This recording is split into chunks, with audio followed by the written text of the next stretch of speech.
throwing it back for the paladin. Please, no.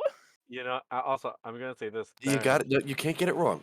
It is the oath of throwing it back, not the feat or class. It is the oath of throwing it back. Thank you, One Shot Cresters, for making that. Yes. But Versus nonetheless, the enemy oath of dropping it. God. Also, Honestly, wanna it's the know? oath of throwing it back. Honestly, if Every- Clyde dies, I already Everybody have with my me, backup everybody character with me. The Mhm. oath of throwing it throwing it back. back. No, There we throwing go. it back. I feel like if Clyde dies, I already have my next character in mind, which is 3 skeletons in a trench coat. oh god. Spooky, scary skeleton. All right. It's Zorn. I'm going to give one of them the the oath of throwing it back. Oh You're gonna my play Throwing 3 the characters bow. in one. So pretty much, Skeletons. so if I might, you're going to be essentially playing kind of like the Cerberus from Helltaker. I guess. Or just, 3 kobolds in a trench coat. Zorn. Yeah. 3 goblins in a trench coat trying to pretend to be an orc. Zorn. Yep. Zorn. All right. Yeah. If you wanted a bag of holding at level 3, you should have took the Santa Claus subclass.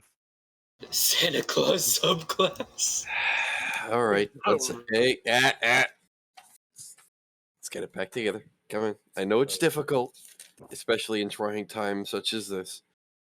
But let's get it back in. Let's rein it together. Fair. All right. So, is everybody ready to go? Yes, finally after a full month. What do you mean after a full month? Okay, we've only been gone for about a week. 2. No? What? No, 2. Really?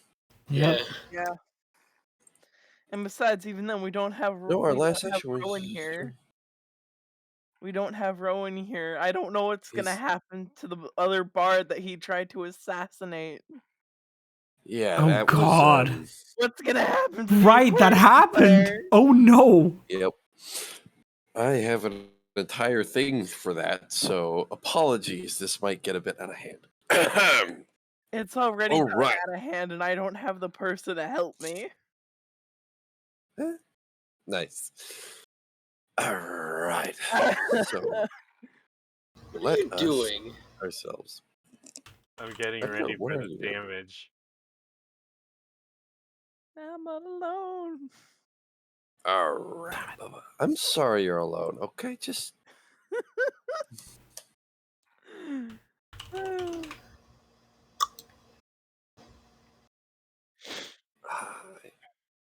this is nice town music. All right. Ahem. Now, are we all good to go? Checks all around. Yes or no? Da. I believe so. Da. Yes. Damn it, I forgot the I can button, get yeah. my sheet open again. The button's been There we pressed for a go. while. Let me just Let me just also stream on Discord so you can see in here. I can do that, so you don't need to worry about it. It's fine. Fine. I don't want to be important. Fine. But You don't need me. Fine. you have enough things to worry about. I just wanted to help. I'm sorry. They will say. All right. So, as our intrepid adventuring party of, gypsies, drunkards, thieving and conniving bards, and generally lovable people, we pick up where our party last left off. As our party last found themselves finally dealing with a rather interesting problem that they've been finding themselves chasing tail after, much like a dog chasing its own tail. After finally at least meeting up, or hopefully what had been an invitation at least, by catching up to a small group of drow, which had been plaguing our intrepid adventuring party by way of, being a general nuisance, seeming to have caused untold damage by some sort of way of almost interfering or infracting with the natural bounds and balances between this world and the world of water, or at least the material plane of water. As we pick ourselves up where our party had last left off after meeting with these drow and seeing them open yet another one of these rifts, or at least a small tetherball court of machinations. Nonetheless, as our party slowly dragged themselves back to the port city of Port Ivy, we go ahead and pick ourselves up as our party managed to gather themselves into a tavern after a long march. And getting ourselves back together, our party has finally managed to at least get some comfort disconnecting from this onwards travel before finally realizing the band on stage was not satisfactory to one of the party's bards, namely Rowan. After attempting to initiate what had been hopefully a hapful jaunts between bards, turning into a kaleidoscope of a clusterfuck. As we pick up right where we exactly left off and getting back into character, Rowan has just managed to cast Mind Sliver on one of the other bards who is now collapsed after a screaming pain and is now frothing at the mouth after having what seemed to have been a stroke. What in the... And that is where we pick up.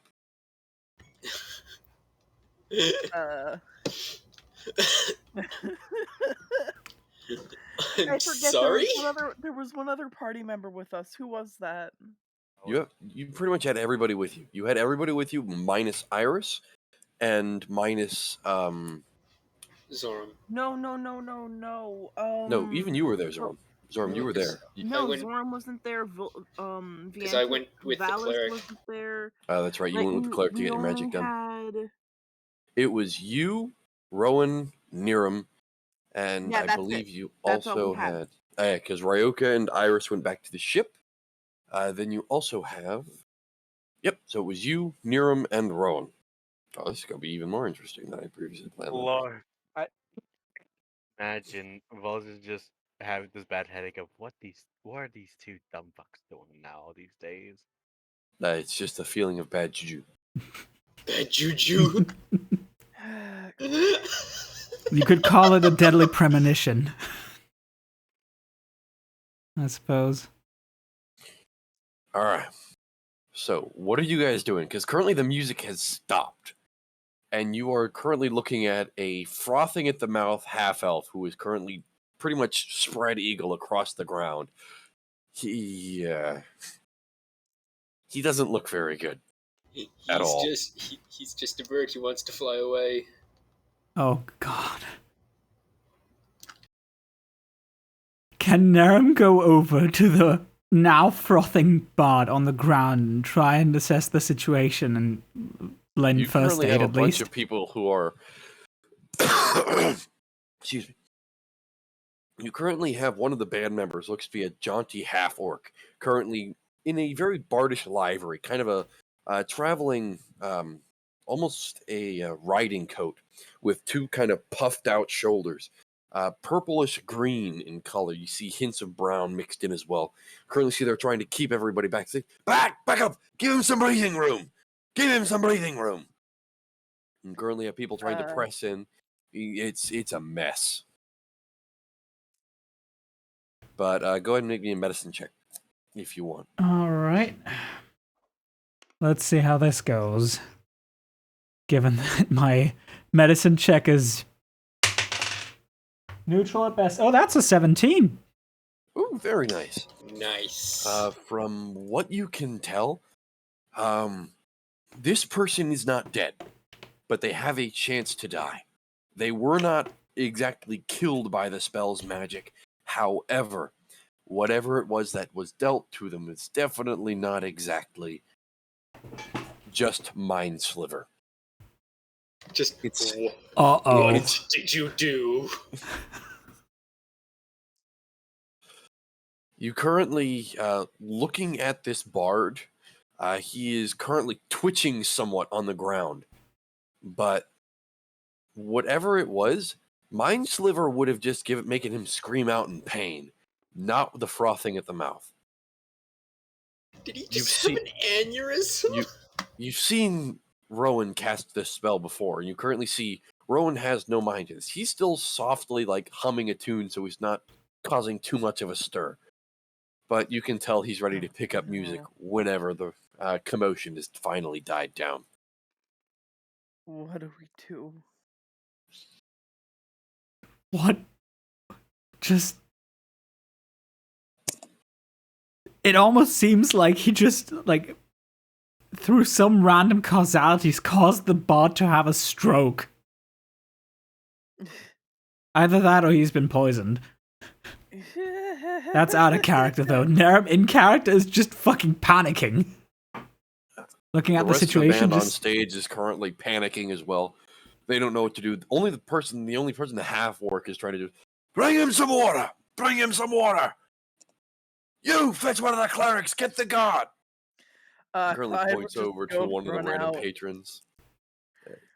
It seems like the half-orc is really just trying to make sure this bard, or at least his friend, is okay. Alright. So, what are you guys doing? Clyde, you're running, Clyde's running out, as he said, yes? No, Clyde's running to get a cleric, just running outside and screaming, "Cleric, we need a cleric!" Alright, so you run out, it's like, Cleric! We need a some cleric! Mary, he's just screaming for one at the top of his lungs. That will definitely attract the guard. The guard's gonna run over to you. Oi! Why are you screaming for a cleric for? What's wrong? I think currently have someone 3 had a guards in front of you. stroke inside. Oh, Tiamat's tits and teeth for it. Fen, get one of the clerics! Oh, jeez. Currently have Yes. 2 of the other Rowan. guards run off and they start running over. They disappear off in the street. You currently have the other guard walks in. You hear him, or you actually see him pull out what looks to be a small whistle. And he blows into it, and you suddenly start hearing little pockets of the same whistle sound coming from further. Since you're near the port, you start hearing these same whistle sounds down near the port, and you start hearing more guard coming towards the tavern. Okay, I'd like to point out that earlier me, Nerem, and Vientus were having a conversation about who's the biggest asshole here. And we've come to the conclusion that it's Rowan. This is an example of why. Look, man, he lost his mind from the sugar. Leave him alone. No. No, the problem isn't that he lost his mind due to the sugar rush. The problem is that he didn't have any morals and just went, if I want to really kick them while they're down, I can also just fucking shoot them with psychic energy. Yes. Well, Rowan's already outplayed them. Clyde, you and Rowan, you guys managed to actually outplay them. A 2-man band against their 5. You managed to outplay them. And then just as you guys hit your crescendo, he cast the spell and the other bard just fell over. Really the most smartest of ideas.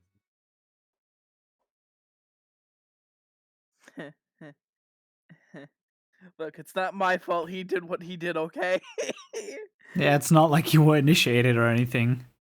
So you're What? pretty much I guilt-free. was talked into it. You were talked into playing, not killing the other bards. Exactly.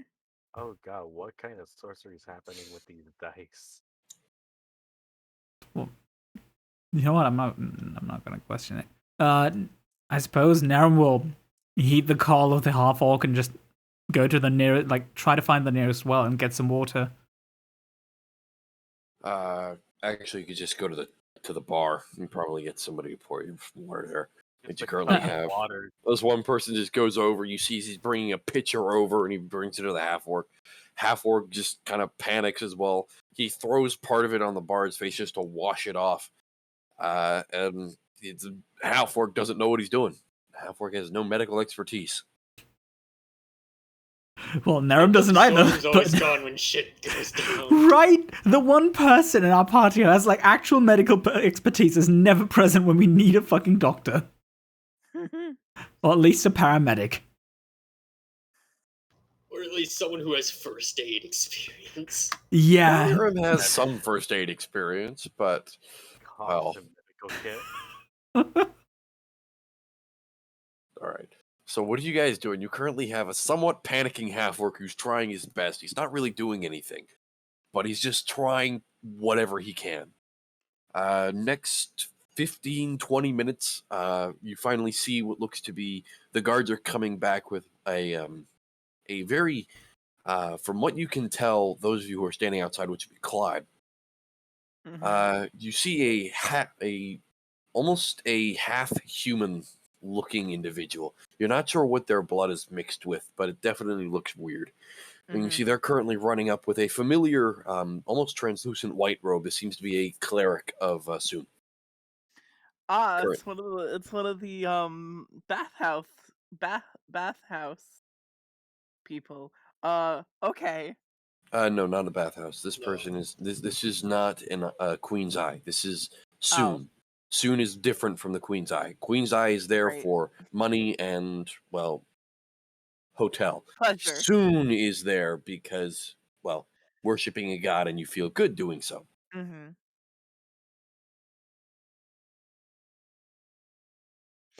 Okay. So what are you guys doing?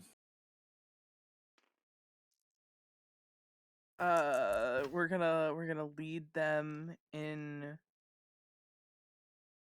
to the place and be like, fix him, please. I suppose Naren will try his best to summarize what happened. Are you going to summarize Rowan throwing the spell, or are you just going to summarize? Summarize what that happened? there was a bard battle between the two bands, and during the crescendo of the piece, the poor lad fell over and started foaming at the mouth. He's gonna leave out the part about Rowan throwing a spell for now, but Right. well, we'll see. Freaking psychopath. All right. So with that happening, you're going to talk them through. Let's see. Yep. All right. Thankfully, you guys have a actually decent cleric, someone who actually knows what they're doing. All right. And sees the cleric actually backs people out of the way. The half-orc is trying to explain. Cleric, just please move. Please. Allow me to save this man's life. And gets down and kind of rolls the sleeves up. And you see is there a bunch of tattoos decorated up the arms of this individual. You see as it looks like some sort of, almost like a grapevine that currently just wraps around the arms. And you see as he reaches down, you see as he puts one on the chest and one on the forehead. And you see as he starts mumbling something with his mouth, and you start seeing a soft orange glow coming out of his hands. And you suddenly see as the chest finally raises, the bard is able to breathe. And you see the cleric remove. Oh, damn. And he points over to you, Niram. You look like an adventurer. Do you have any medicine? Anything? Medicinal? Something? Let me look through my inventory. It doesn't really look like it, no. Naren doesn't have any potions or the like, so The only one with medicinal herbs. sadly no, but give me a couple minutes. I know someone who might have some. And I guess Naren's gonna go off and try and find Valis and Zoram. Alright, so you tell him, the cleric, please, hurry. This man has been poisoned. Oh. Okay. So, I guess Naren will post-haste try and find his other party members. Because he knows that Zoram those... is going to going to one place, and Volus is going to another. Zoram, I believe you were heading off to another magic shop. Volus was heading to the Queen's Eye. I was heading with the cleric to wherever, because she said she wanted to take me somewhere first. Yeah. Because I was getting memory things done. Yeah. Actually, no, that was not a cleric or so. That was, you were being walked by Colleen. Colleen was walking you, and then after Colleen was there, she handed you off to a cleric, saying that you needed to be prepared for something because you needed to get your mind stuff done. So you will actually be indisposed of. Niram will not be able to find you. Yeah. But Niram, go ahead and make me a general investigation check, trying to go ahead and find wherever. Didn't wait? I remember Volus said where he was going after I believe he didn't go straight to the Queen's Isle. No, I said he was going in the direction of the Queen's Eye. Apologies if my mic cut out there. You're going in Okay. the direction of the Queen's Eye. Yeah, but I'm saying I believe I remember saying something along the lines of he was going to report something and then go to the Queen's Eye. Yes, that's why I say in the direction of the Queen's Eye. That from what Niram knows, he saw you last going in the direction of the Queen's Eye. All right. Let's see how this goes. Because you, Volus, had gone over towards Brokenridge to report what you wanted to report, came back, and then go into the Queen's Eye.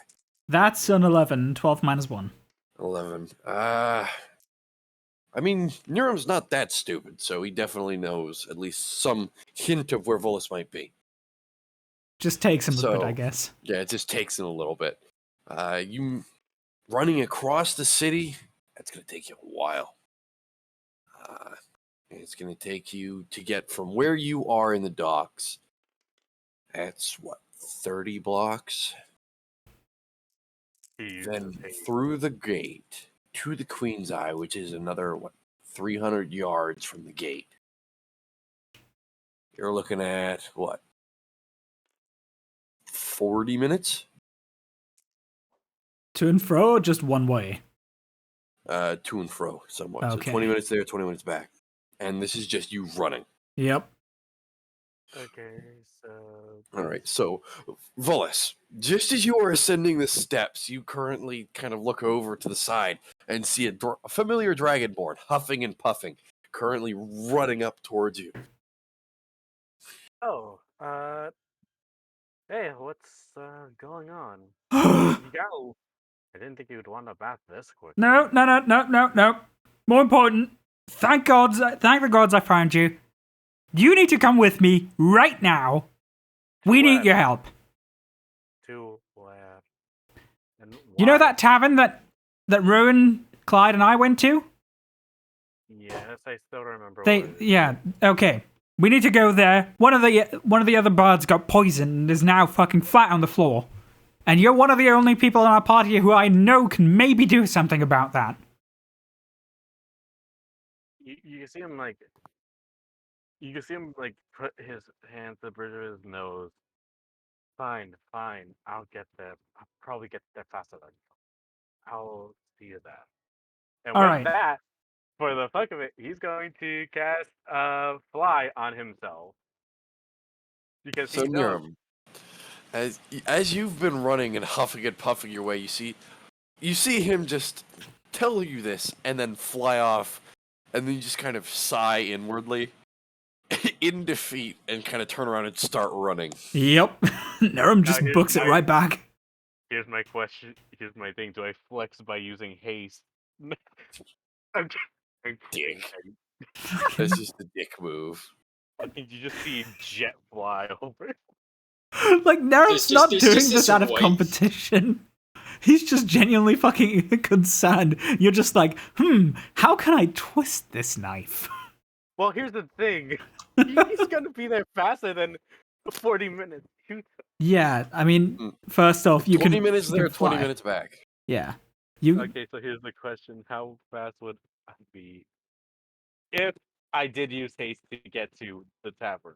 so 'Cause you'd he knows where be it is. so you'd be Probably about 10. Flying, make it mate there 5-6 minutes.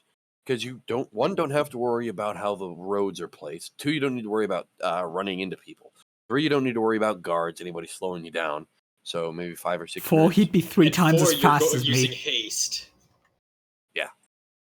Sure, you know what? Let's do that. You just see Just take Volk off. just beam it over. You're just gonna break the sound barrier real quick. Yeah. You break the sound barrier, like just like the glass on the bottom in the city just breaks. I don't think he would break the sound barrier. No, but you're not gotta going go that fast. fast, but you're Not going close enough to pretty breaking the quick. sound barrier, but he's No, doing. you'd have to be a monk in order to break the sound barrier. He's roughly moving 90 feet every 6 seconds. So that's Let me what? see this. He's doing 6. He does 60 for flying plus an extra For Or an extra plus his 30. initial 60. No, wait. He's full on dashing. And actually, no, he only has 30 feet of flight. So that would be dashing is an additional 30 feet. So yeah, 90 feet. You touch the willing creature. The target gains flying speed of 60 feet for the duration when the spell ends. Oh, 60 feet. So you're moving at 120. So Yep. that's 120 every 6 seconds. So you're currently moving at 13.6 miles per hour, apparently.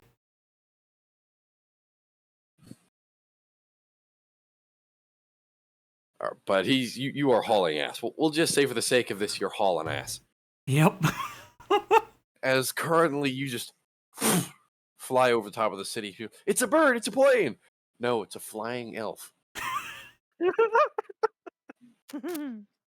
So how quick would he be able to get there? As I said, about 5-6 minutes. Okay. So you appear at the side. You kind of land, having a bit of a stretched run as you manage to just get your feet under you as you're running by. Oh, we have hi. another bird. I'm here. Hello. Hello. Hi, we're Hello. talking about how we're trying to save the bard you just gave a heart attack to. Oh, Yeah. no, Nearly killed them. no. There's pride on the line for this. That was personal. Well, it turns out, as your character would have heard, you did hit him with the mind sliver. However, the mind sliver seemed to have done more than even you were expecting. It turns out, whatever happened when the mind sliver hit, it seems the man had been poisoned, and that's why he had started frothing at the mouth. Okay, well, this definitely was not me. And then you just see All right. Volus just come through the door like the Kool-Aid man. No, I'm kidding. Oh yeah! So bashing through the door, just whack! You see as Volus comes in. Near him, you wouldn't be there to introduce him to the cleric, so all of a sudden everybody just turns around and looks at you, and you suddenly have like a cleric. Looks to be some sort of half-blooded human. You're not sure what they're a mixture of, but it looks weird. You can currently see as they have tattoos of almost like a grapevine currently stitched and coated all around their forearms, leading up underneath a familiar translucent white robe of some sort of cleric of Soon. A semi-bald head. You see as there's bits and pieces of hair. It looks like it's been cropped very short. Are you the cleric? Or are you the one that he sent for? I'm the one that was sent for. Do you have any herbs? Anything at all? Anything medicinal? He kind of looks at I'm assuming the bard that's on the floor.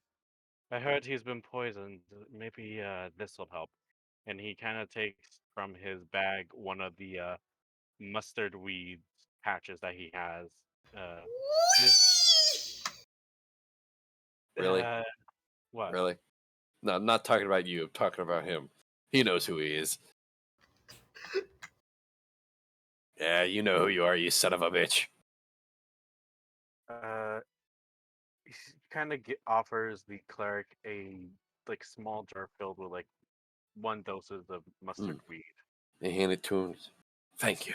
And he takes it from you, goes back over and pops it open. You see as he takes it out. He doesn't really... You don't see him use any implements. You just see it kind of hover in front of his hands, and you watch as it starts almost crushing and melding itself into a paste. Watch as he brings his hands together, and in a clasping motion, when he brings them out, you see it almost creates some sort of a medicinal... Not anything... It almost looks to be some sort of not a paste, but almost like a rub. Almost like a rub, like a jellied rub. And you see as he actually takes it, and you see as he starts wiping it on the inside of the gums of this half elf. And currently see as he then closes the mouth, puts his hand once again over the head, and you see as he starts whispering another prayer. As this happens over the course of the next 5, 6, 7, 10 seconds, you start seeing as the body actually starts spasming out. He sees the cleric is currently holding the body. You see the half-orc looks very concerned. You see the cleric looks, please, don't bother it. Please, this needs to happen. You can currently see as the half-elf still once again is kind of almost no control, just spasming out on the floor. The rest of you are watching as this is happening, and after about 5 minutes, you see as the body kind of starts twitching and just lays there on the floor. And you see as the cleric removes his hands and kind of takes a small sigh of relief. Just, all right. I cannot say he won't be. There's still damage dealt to him. I'm not sure from what. It seems some sort of magic has impacted his mind. But he will be fine. The poison has been cleared. But who would have poisoned him? And you see everybody just kind of like start shying away, looking around, muffling to each other. And Half-Orc steps up. Who is it? Who did it? Speak up now so I can bash your face in. He kind of looks to the Rowan, half. Rowan, Oh. Rowan would like take a step forward and say, like, I may have not poisoned him, but I can help him. And he'd like to approach the bard, put his hand on him, and cast Cure Wounds. Go over and cast Cure Wounds on him. Go ahead, roll your healing damage. My dice. I'm missing dice. He's missing dice, people. Oh The no. Panic. scary part is I'm missing a D4. Oh no. Panic. I Have fun found the finding D8, that. but I'm still missing the Panic. D4. God. Hold on, let me just roll first, and I'll panic later. I'll panic later. Roll first, I'll panic panic after. later. Let me find what my We roll first, we panic later. spellcasting is my charisma, correct? Yep. Yes.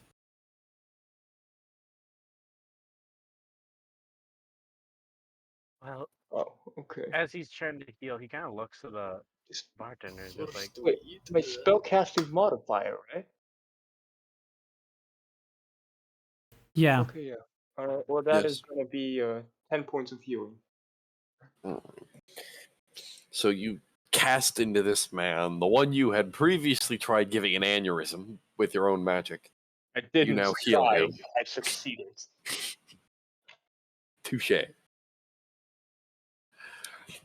But currently, as this person spasms out on the floor and then stops, and you come over and heal him, the color returns to his flesh. He doesn't look gaunt anymore, not frothing at the mouth.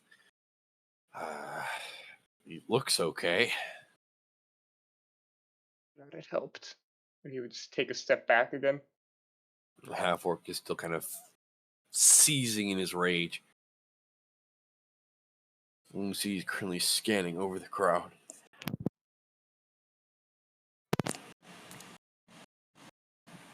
I see people kind of shy away from his glance. And you see he turns over and speaks in a language. Do any of you know Orcish? I do. I do as well. The half-orc actually turns over and starts speaking Orcish to the band. He starts saying, "Get one of the rooms. Start figuring out who's around here. Find out who might want to poison him. It's going to be a long day." You see the half-orc switches back to common and starts talking back to the cleric. And you said there was magic that affected him. What magic? And cleric stands up and fixes his robes that recovers his arms. Well, frankly, something affected his mind. I could not tell you what. All I could ascertain was that he was affected by it. Not who summoned it, nor any who might have conjured ill will towards him. All I can tell you is it was affected by some sort of mental magic. The half-orc looks at him. So you're telling me any magic user might have been able to do it? Cleric shakes his head. No. someone with an innate sense of magic, perhaps one of not one of the schools around here. The schools here don't teach this sort of magic. Someone might have taught something or somewhere else. An outsider, someone not from around here. That might be your best shot. Well, had anyone else been here before my arrival, and well, my compatriots came to get me? By the way, They how both kind far? of turn over and start looking. Oh, yes, Niram. I just wanted to ask, how far into this conversation does Niram arrive at the Niram, you'd tavern? run in just as they're talking. You kind of you'd bash in the door. I got him. Thank God he made it. Yeah, you're kind of. You'd be arriving kind of like Scourge would be in Thor. You're running around like, you had one job. I got him! I got him, guys! Right. So, what would you guys like to do now? As you currently have pretty much everybody together except for Zorm. That seems to be a common theme. Where the I mean, fuck is Zor? Rowan is missing quite often as well. You kidding? We always know where Rowan is by just the sound of him. The No, sheer amount of- I wasn't in the fighting pit. I normally just disappear sometimes, appear sometimes else with a flash. When he disappears, we can usually find him later within a relative ease. That, and also, you just need to listen for the whispers of chaos around. You'll usually be able to pick him out. Dreams. Fair. That's true. Anyways.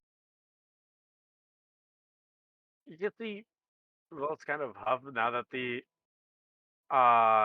haste is essentially gone, so the backlash on that as well. All right. But yeah, he just like moves to a seat because of the effects making him not unable to move after. You go over, and immediately as the haste kind of brings down out of your system, and the flight slowly leaves, you feel this almost as if you stood up too quickly, like an iron deficiency. You just suddenly shit, and you kind of shuffle yourself into a chair. Oh, I should probably not do that too often. Kind of mutters, like, mainly out of breath. The half orcs, you actually see as the half orc starts going about, he starts actually asking people. You see, he's actually questioning them. He's asking them about what they saw, anything they might have against this bard. And you see as the cleric is actually starting to make his way out. But he does pass by you near him. As you're currently breathing heavily, you see as he just extends his hand and kind of puts it over your heart, and you just kind of and whatever exhaustion you were just going through is now null and void. Oh, Gives you a soft side glance. Thank you. If you had not retrieved your friend, the other composer would have died. You have my thanks. always glad to help. I Gives you suppose. a soft smile. If you ever have need of me again, I am. Most people refer to me as Raleen. Okay. And Nerim would introduce himself as well. My name's Nerim. Nice to meet you. Gives a soft smile. Again, Niram. I thank you again. And turns out the door and leaves. Sees the guard are still around, and a lot more is starting to slowly file in, even over the time that you've been gone. You see, the people in the tavern are being kept in the tavern. Even you had a hard time just kind of getting in, but they had started realizing that you were the one who got the cleric, or at least got the additional cleric. Yep. Well, cleric in big Yeah, quotation cleric marks. in quotation marks. Yeah. Yeah. Apparently, the sorcerer's now the new cleric. I mean, if you were a divine soul cleric, you would be. Yes, but I'm not. Yeah, I know you're not. Damn, he just wanted to go to the Queen's Eye, get all cleaned up, and then do alchemy. God damn. He was just about to get himself into a massage, have a really nice bath, get himself into a really comfortable bed, but no. He gets dragged halfway across the fucking city. Of course, why would we have it any other way? Go to the going at Mach 5 to save the random bard. Yep. Oh, Hey, at least you did a good deed, and now you can take your rest at peace. I suppose. In hindsight, that just boosts our reputation. Exactly. As you, Volus, as you attempt to leave, one of the guards actually stops you. Apologies, we're not allowed to let people leave here. We've been told to keep people in case the assassin or would-be assassin is still here. Clyde just chimes up and says he's the medic, let him out. Could Rowan just like walk up next to Naren I'll just towards the guard and just go like, "You spoke of poison, correct? The guard nods. The poison could have been introduced into their food or their drink hours beforehand. Good idea. You would Oi, have Ravchik, go check out the tavern owner. Make sure his food isn't poisoned. See, as one of the guards nods and kind of grumbles his way into the tavern. It wouldn't even have to be the tavern owner. Anyone that could have left the tavern beforehand could have also been it. They could have just dropped the I poison. mean, frankly, if there's anybody here willing to kill somebody this hard by making them froth at the mouth, you're looking at somebody who wants to see their work through. So,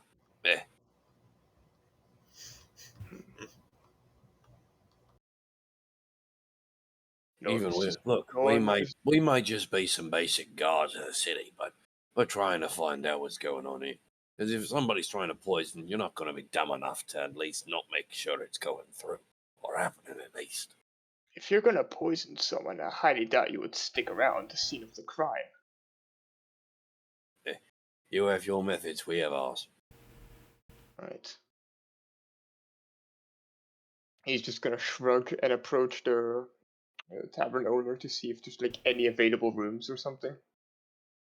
Tavern owner is currently dealing with one of the guards. The guard is pretty much in his face, asking him questions, and he just puts his hand against the guard, kind of pushes him away, give him an arm length, and looks over towards you.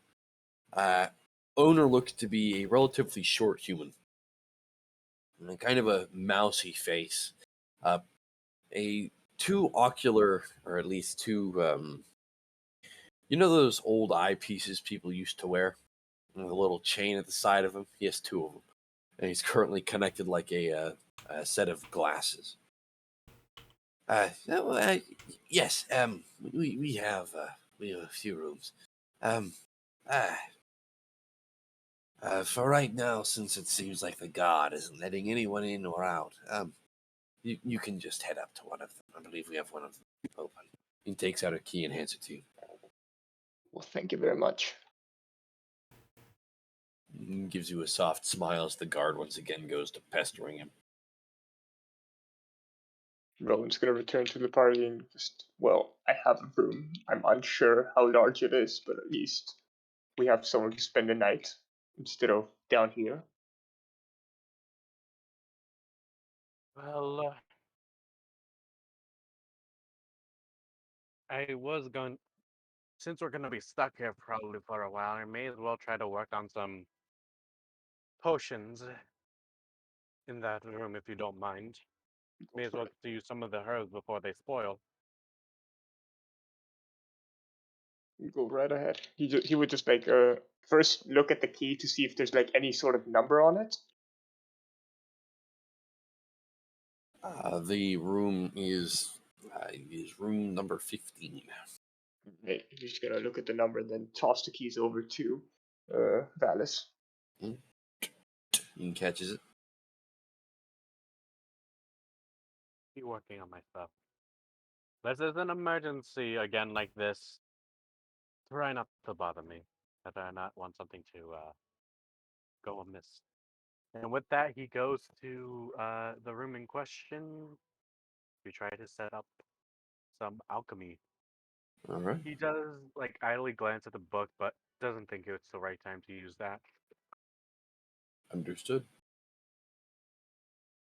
So, what would the rest of you like to do?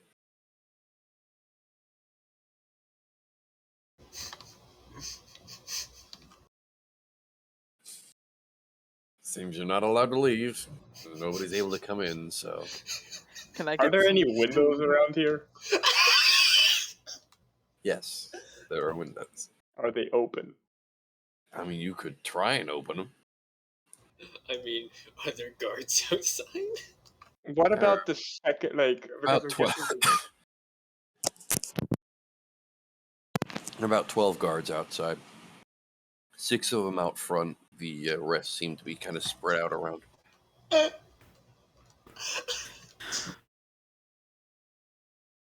Oh my goodness. So, Rowan, are you going to try and escape? hold up. I want to check if there. I'm guessing, is there a second floor to this building? Where the rooms are. You head upstairs. All right. The rooms are actually fairly simple in place. Are there any windows large enough to climb through on the upstairs? Yes. Just large enough, since you have a relatively small stature. And you'd be able to squeeze through one of these windows. But I'm not going to do that yet. I'm going to open the window, check outside if I see what I see. Perception check. All right. Perception. What is my perception? All right. That'd be a dirty 20. 18 plus 2. 18 plus 2. Looking around, you see a couple of bored guards that are currently around the tavern.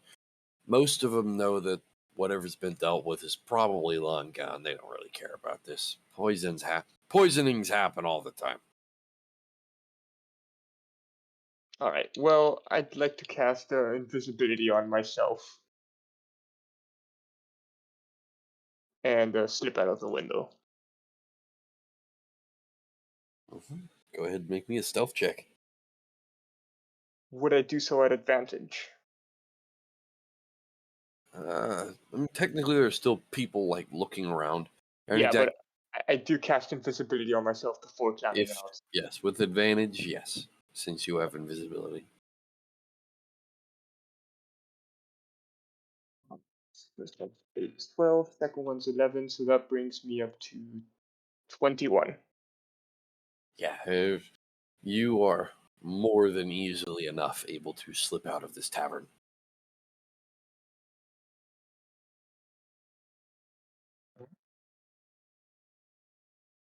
All right, where's the bakery at? You pull yourself out of the window, Oh, sliding no. out as the two guards are currently together, kind of huddled. There's a soft conversation going between them. One of them just kind of lights a pipe and just kind of shuffle down quietly. As you land down on the ground, your gear in your bag just kind of jingles, and they kind of look, "Who's there?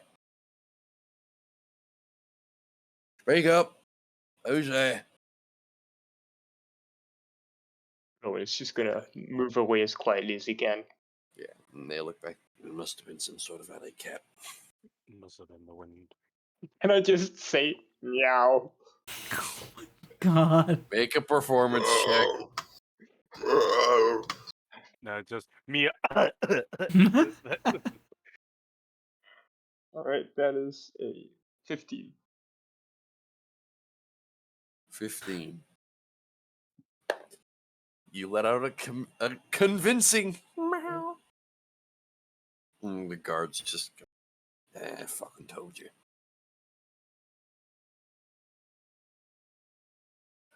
You would know where the bakery is. It'd take you roughly, walking at a chalant pace, about 30, 35-ish minutes. Oh no. He's going to From- the bakery. At some point during that, when he knows that the invisibility would actually no, he would halfway through he would step into an alley, undo the invisibility, and step back out. Okay. And then just keep heading towards the bakery. All right. So now no longer invisible, you head towards the bakery. Yeah. As you continue traveling longer and longer, you eventually find the familiar scent of brown sugar, brown butter, and cinnamon. And you eventually find yourself once again into the warm comforts of the Widow's Bakery.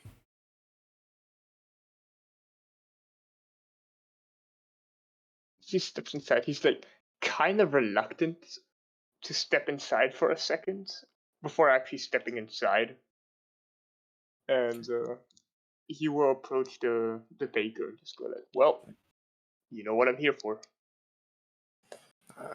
As you walking, you currently see is there are about maybe two other patrons actually in here. You see it looks to be one half elf and one human. And you see they're currently talking amongst each other. They look to be man and woman. The half elf is a woman. The human is a man. Talking to each other, and you currently see they're talking to the baker as well. And kind of come in and you just wave on. All just kind of turn and look at you. The two others don't really. The half elf and the man don't really take much mind to you. But the baker just kind of looks at you and gives you a soft smile. I'll be with you in a moment. I'll just be finishing up with them. Yeah, take your time. Gives them about next 3-4 minutes. The man and woman, they take what looks to be a rather oddly shaped mound of dough that seems to be some sort of animal, a very haphazard animal that's been baked. They take it and leave. She kind of gives you, once again, gives you a kind of small smile. So how might I help you today? What might appease your taste? Well, probably. Do you have any of those cinnamon buns still? She nods. Not fresh out of the oven. My apologies. But I do. I have about 4 of them left. You've come at the right time. Fresh out of the oven. What would you have? I have. Well, I know you probably wouldn't go for it, but I have 1 cake. I have a couple of small knots. I also, well, want a new attempt, but I also have what seems to be a couple of these new muffins. Muffins. Yes. And see, she wanders behind and actually takes out these usual thick and heavy oven gloves and goes over and takes out a tray from the oven itself. And you see what looks to be about, on a sheet of 12, relatively palm-sized muffins. And they actually look reddish blue in color. What did you make them with? Well, actually, I tried something new. They're a mixture of strawberry, blueberry, and a little bit of a personal touch. Alright, well, I'll take half a dozen then. And whichever cinnamon buns you have left. She starts stacking them into a basket for you, wraps it up in a small little towel so they don't get cold. And she takes another 3 of the cinnamon buns, but they're still somewhat warm. She puts them down, covers them up as well. It will be 3 silver pieces. I'm just gonna take out a gold piece, put it down, take the You pastries. put the gold piece down, and you see her eyes just go wide again. It just stares at it. You see she starts taking out silver pieces to give you your change. Don't bother, don't bother. I feel bad for messing up the cinnamon buns last time. She gives a subtle, a subtle kind of like nervous tick that you see. She's kind of like twitches slightly. She gives a nod. And with that, Rowan's gonna start heading back towards the tavern. You walk back with your new pastry basket in tow. Ladies and gentlemen, the resident bard. Pastries. Breaking the law to buy pastries.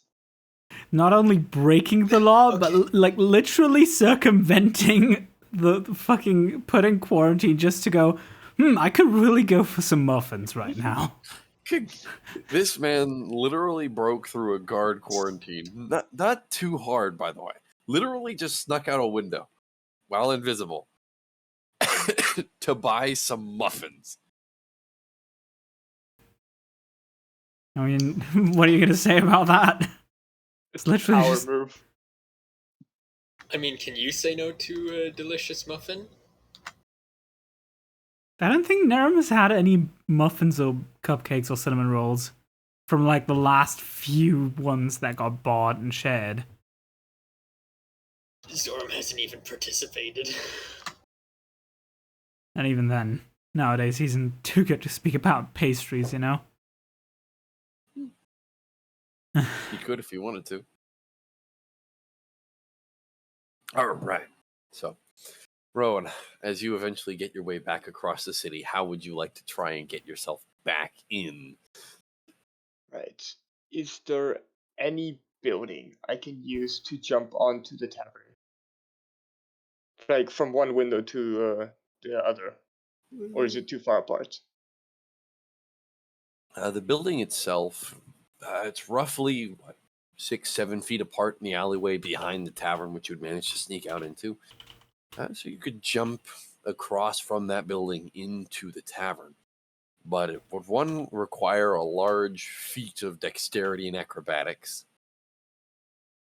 And two, it would require you to not be seen by the guards, as they're currently still there kind of wandering and pacing The about. second thing will be solved with another cast of invisibility, Okay. and then he will attempt to do just that. All right. So as you cast invisibility upon yourself, go ahead and make me a stealth check at advantage. Right. Alright, so that is a 16 plus 9, which would bring me to 25? 25. 25. Yeah, you stealth so hard you appear in another realm, my guy. There ain't nobody seeing you. Go ahead and make me a actually no, this will be acrobatics. Make me an acrobatics check. See if you can hoist your way up this building and then jump across back through the window you entered from. Good thing I'm a dexterity-based fighter. Oh yeah, 17 plus 6, 23. With the subtle grace of an alley cat, you crawl up the wall. Apologies. You crawl up the wall, and with the basket in tow, you actually put the basket just at the back end of your bag. And you launch yourself off with your feet and curl around in midair and grab at the edge of the windowsill. And you kind of poof, and you slam against the wall. And you hear the guards. What was that? It was against the wall. See, kind of looks around. Hey, Trevor, you notice that window is open? Once Norm gets inside the window, just like, No, I Slams didn't notice shut. it was open. Why would I notice a window's open on the second story? I don't care about that. You might not care about it, but I had something up there. You smell that too? Oh my god. Smell something? The pastries are your downfall. Look, there's no reason to be up and around here. It's just leave him alone. Whatever's in there's probably just some midnight jump. It's not even midnight yet. Let the people have some fun.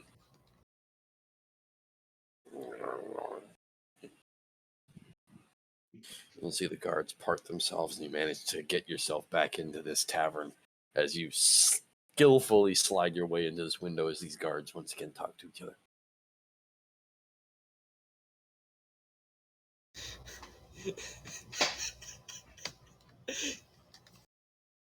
The shit he goes through just for pastries. You underestimate me.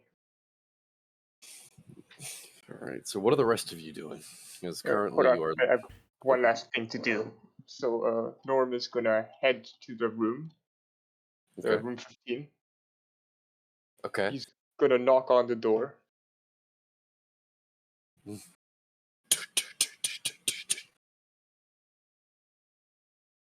There's a knock on the door. Who's in the room? I mean, it should be Valis. Volus is currently working his way through a interesting study of alchemy. So he's busy at the moment. He doesn't hear your knock. You knock at the door, and there's no answer. He's gonna knock louder. All right. Banging your fist against the wall, and loose against the door. And Volus, make me a perception check. See if you notice him. As you're currently Sure. hardcore focusing on this. First,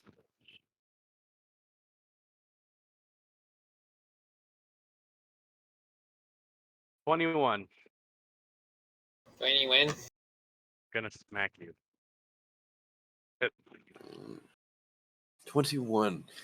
You do hear a soft sound of knocking as your concentration finally breaks. With that, he just uses Mage Hand to try to open the door, not bothering of leaving where he's sitting. Your mage hand opens up the door. He's just gonna like walk in, take out a bag, out a muffin out of the bag, just put it down on the table, and just walk away again downstairs. Volus, your attention was broken as you just see as Rowan walks in, puts a muffin on the table that smells rather quite good, and then leaves without another word. Is it just a singular muffin or all of his muffins? No, just one muffin. Singular muffin.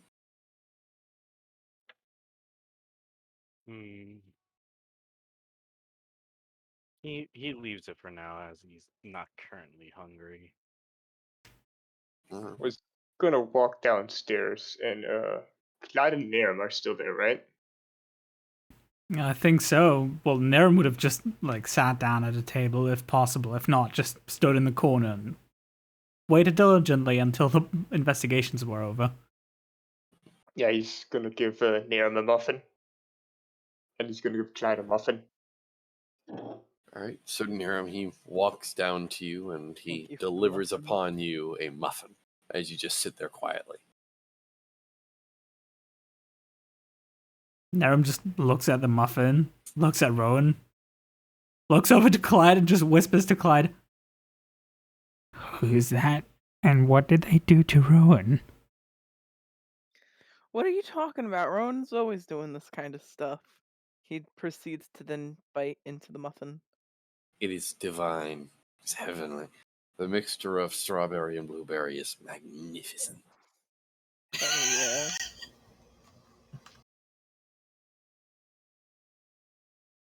That's it.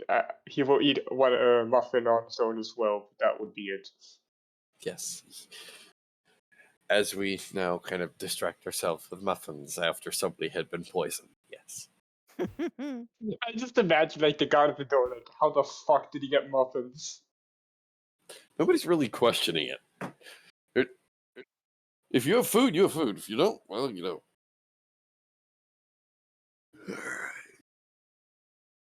So, this is what is happening. Eventually, Niram, the half-orc, does kind of come to you. And he sits down with you. You don't mind if I sit, do you? No, I don't. Do you want this muffin? I don't really want to eat it. Can I offer the half-orc a muffin? You sit there and you offer him one as Niram's offering him his. Well, frankly, since someone's been poisoned, one of my friends, I'd rather not accept. Thank you. I'll eat Fair part enough. of it if you don't trust me. He kind of squints his eyes at your own. A few questions, if you wouldn't mind me asking. Go for it. Being as though you were the one who was playing counter to our musical tastes. Oh yeah, of course. You've surely heard of the Battle of the Bards before. He nods. Though not one that's ended this violently. Oh, it was a very sickening coincidence, but sometimes bad things do happen.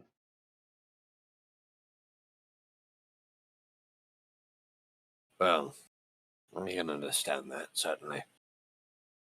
But I was wondering if you might have any insight as to a kind of magic or so, if either of you might have any innate sense as to what's been used. And Clyde would come back and sit down, so Clyde, you're there too. Oh, you spoke of some form of mental magic, did you not? Perhaps it has something to do with the attacks that we've experienced a couple weeks. Like, how long has it been since the attacks? Attacks on the city were about 3.5 weeks ago.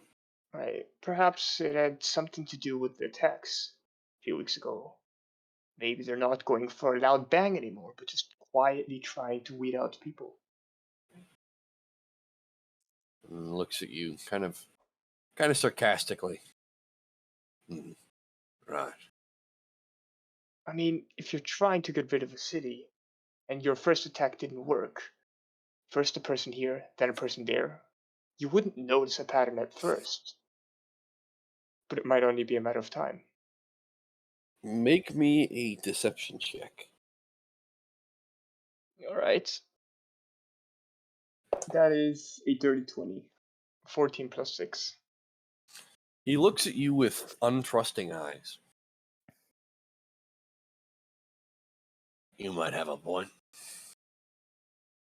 How about you? He looks over towards you, Nero. You have any idea what mental magic might be used, even if not by one of the supposed attackers? Well, I don't really deal with magic that much. But I you've don't seen know. it. Yeah, seen a bit of it.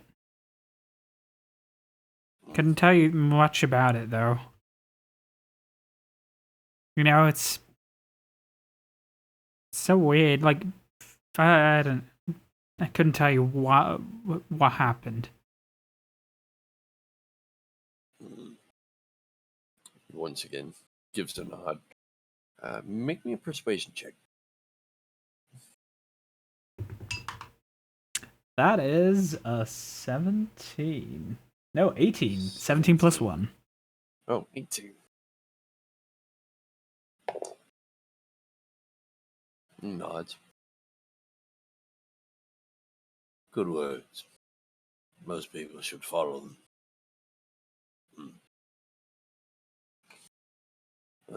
Apologies for any bother I might have caused towards you. Looks over as Clyde joins you. Clyde kind of waves a little bit. Gives a soft notion, kind of lifts his fingers off the table. What about you? Anything to say about what happened this afternoon?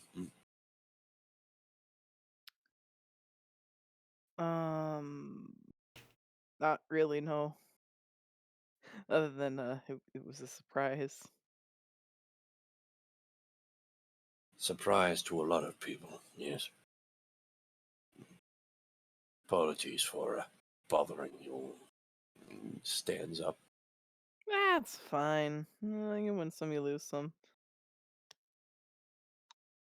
That probably sounded really sus. It wasn't supposed to come off like that. You win some, you lose some, right?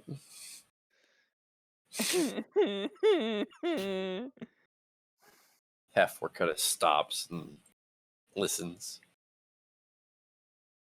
Walks away. You know, Clyde, maybe that wasn't the best choice of words. Yeah, no, I agree. Anyway, you want this muffin? I'm not really hungry. Take it back if you don't want it. Clyde takes the muffin, he basically unhinges his jaw and shoves the entire thing in his mouth. Oh my god. I think we You were doing watch with the as in some sort tea. you watch as in some sort of unholy symphony of a feat of opening a mouth. You just see as Clyde somehow manages to unhinge his jaw just by sheer force of will. You hear a clicking noise as his jaw just unhinges, and he just takes the muffin and puts the entire thing into his mouth, pops his Snake. jaw back into place, and the muffin is gone. Rowan is just gonna look over at Niram with a face of semi-tears, like his eyes open, just thinking like he's not even speaking. He's just like pointing back and forth between Niram and I was just like saying, "You saw that, right?" Nerv looks at Clyde for a second. Who's this very unassuming person normally, right? And just goes, huh. Okay. Oh, that happened. Just a bit bewildered, but at this point, he's kind of seen a lot.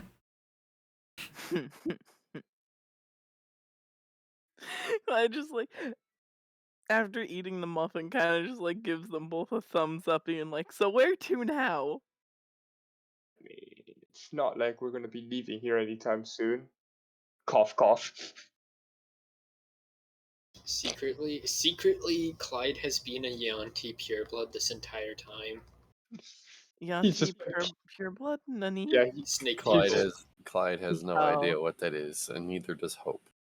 Let's Not bring in the snake men here. He's just been casting himself on himself the entire time. Clyde is already confused. Let's not confuse him more. No. Great. Confused them more. Yes. How long would it take for Volus to make a singular potion? Singular potion. Or at least some potions, depending on how many tries to do at once. Having the materials and just focusing, probably make a potion in a short rest.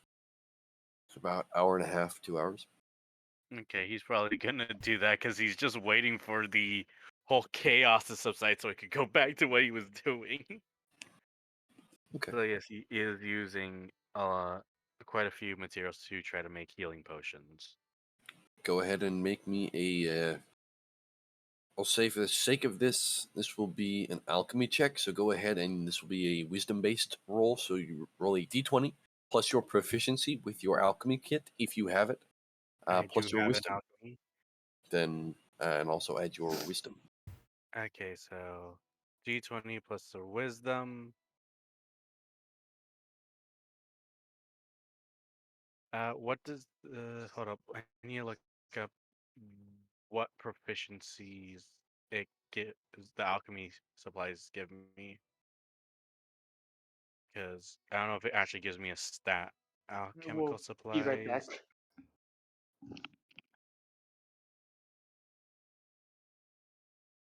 Okay, with everything in place, I have gotten a natural 20 plus 2 with the proficiency of the I'll kit. say over the course of the hour and a half to 2 hours, you're able to make a a healing potion. Let's see, what size is it?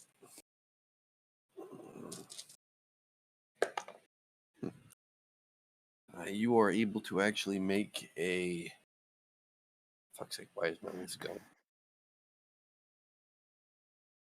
This would be actually a nominal healing potion, so this would be, I believe, 2d8? 1 second. My list is not loading. I hate it when my shit doesn't work. Apologies. 1 moment. You were able to actually make a technically a greater healing potion, so this would be 4d4 plus 4.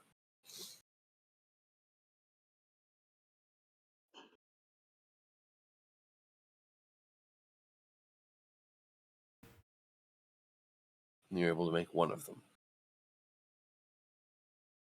That's pretty neat.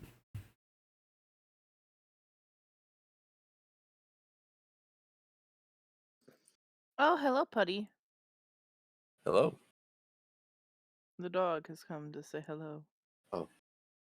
But anyway, as you create this potion, the guards eventually just... They don't exactly give up, but you start seeing most of them just kind of start slowly dispersing. And there's roughly only about 3 or so guards around the tavern at this point. So, quick question. Yep. How long has Zorn been MIA to the party? He has been gone for roughly, have to say, Okay, days. 2 hours. Okay, just wanted to with, know. And then with his making of the potion, that would make it 4. Okay. Just want to make sure. What was the potion called again? I wanted to put that Greater in. healing? Yeah. Potion of greater healing. Okay. Just one of them, right?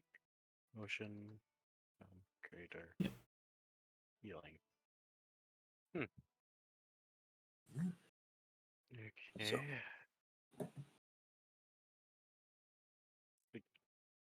I guess after that, Wells just kind of like pokes his head out the room, seeing if everything's like, subsided. from what you can tell, it's mostly missing people. See, people are starting to slowly leave. You see it's a trickle here and there, 1s and 2s mostly. You can see the guards are stopping them, asking them a couple of questions, taking your name down and letting them go. Well, he did want to go get relaxed before, any big adventure, so he will at least try to step out. All right. So, step out, the guards stop you. Name, place of residence, point of contact. Name's Vullers. I don't live here, or have a house. Traveling. Yeah, I'm a traveler. And see, he starts writing things down. A friend of Lord Brokenbridge, if you prefer technical terms. And see, he does kind of write that down. And you see a bit of a question mark put at the end of that. And which tavern might you be staying at if we need to reach you? Well, I was planning to head to the Queen's Eye, so you'll more likely find me there. They write this down as well. Thank you. You may be on your way. He kind of just gives that 2-finger salute and just makes his way to the Queen's Eye. All right. Make your way out, and nothing stops you. Guards seem rather kind of lackadaisical about it. It's a weird shift in tone. Eventually, as you get yourself out, the rest of you just kind of watch as Volus leaves. Volus, you head your way back to the Queen's Eye. And as the rest of you just kind of sit there, stewing about. All right, I almost forgot. Yes. Before he left, he gave Nerem the key. Understood. Okay. So, Niram, you now have a room key. Yep. All right. So, as that happens, we're going to go ahead and shift over to Zoram. Zoram, as you've been actually away for about 4 hours now, you've actually made some trek throughout the city, going not exactly place to place, but from what you know, you have been transferred to, or at least not transferred, but you've been inside the Tower of Soon for roughly about maybe 3 or so hours. They put you into a somewhat secluded sanctuary room. It's a very nice, open, kind of studied room. Small pots of burning incense with lavish couches in a lavender hue. You see bits and pieces of artwork, both nude and not, kind of displayed around. Very beautiful. The room itself would be relaxing if not for you just not being told why you've been left alone. I need to change something. Yep. Ahem. But as you've been left alone, it's been quiet. You've just had time to kind of reflect on yourself. It's been weird. Because the longer you stay in there and kind of talk to yourself, the quieter it gets.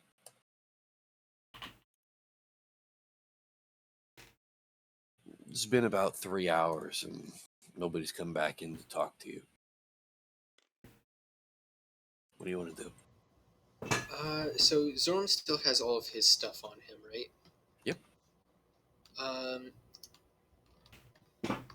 So I guess Zorn's gonna start looking, like, kind of seeing if anyone else is around.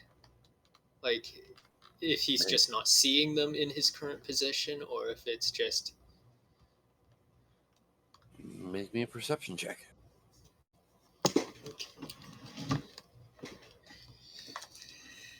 Okay, let's see. That is completely cocked. Okay, what is my perception bonus?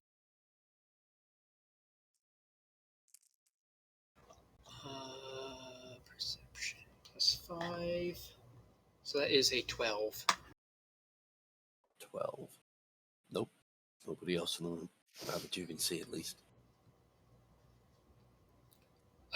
Did they say anything before they left me in here? You were actually led in here by a familiar Goliath of a woman. She had led you in here, and she had given you a soft bow before telling you that you would be seen shortly. Okay. Is there any form of seating area? Yeah, and plenty. Told you there are couches here and there. It's a very comfortable room. Would be more comfortable if you weren't just left in here. He's gonna sit down. He's gonna make his way over to, like, just a single chair, kind of sit down, and he's gonna pull out the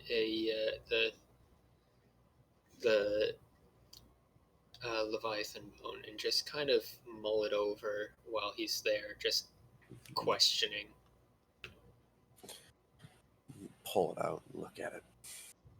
As you wait roughly about another 10 or so minutes, there's a soft kind of jingling at the door, and it opens up. At least you think it opens up. You don't see it, you hear it open. And it closes. At least you hear it close, you think. He's gonna look over, see who it is. You don't see anybody.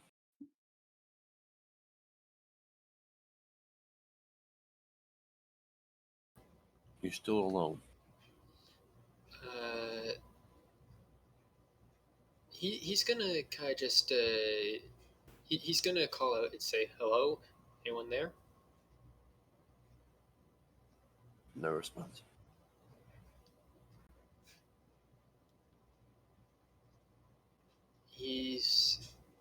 Did it sound like it was in the room? Yeah, it sounds like the door to the room opened up and closed. You just cannot see it. He's gonna kind of just he's gonna look around, just keep looking around, seeing if he can spot where, like, if there was like a door that he missed, or just that he's just With your passive perception, no doors that you've missed. Do you want to make a dedicated look? yeah. I'll do Make a me a dedicated perception look. check. Make me a perception check. Ooh, that's a lot better than what I rolled last time. That is a 23. You definitely feel a change in the room. Like there is somebody in there with you, but you can't see them.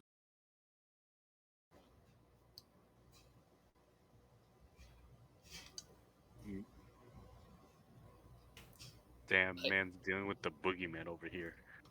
I know someone's out there. Who's there?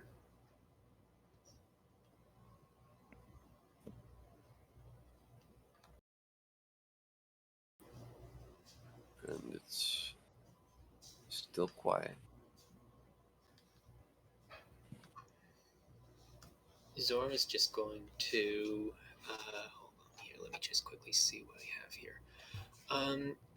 He's going to put the bones away. Okay. And he's going to just sit there. And I'm doing this on a whim. He's going to close his eyes and just listen for anyone.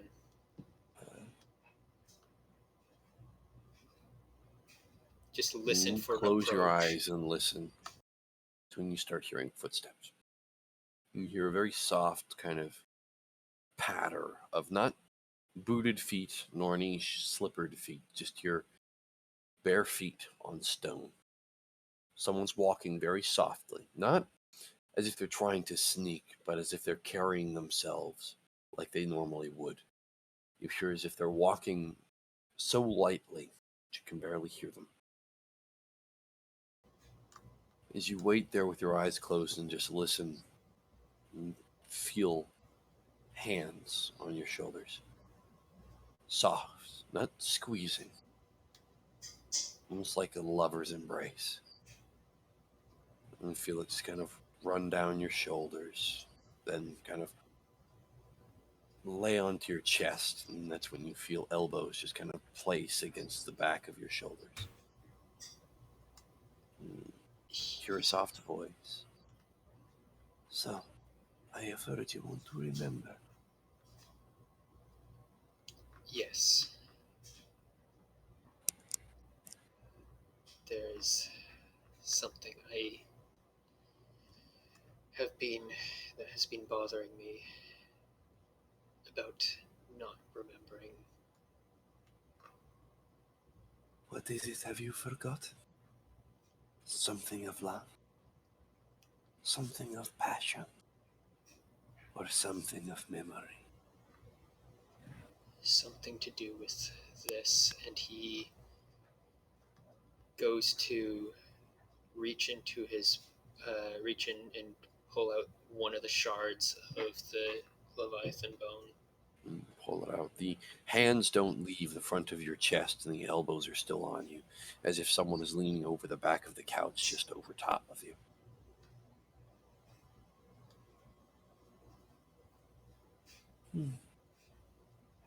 Very well. A memory that you have lost. Something forgotten cannot be replaced, but it can be remembered. Why can you not remember? And as you're trying to think of an answer, you feel what feels like a tongue wrap around your ear, just like somebody's licking your ear. And it feels weird for a second, and then it doesn't. And you're not sure why. Amazing stuff.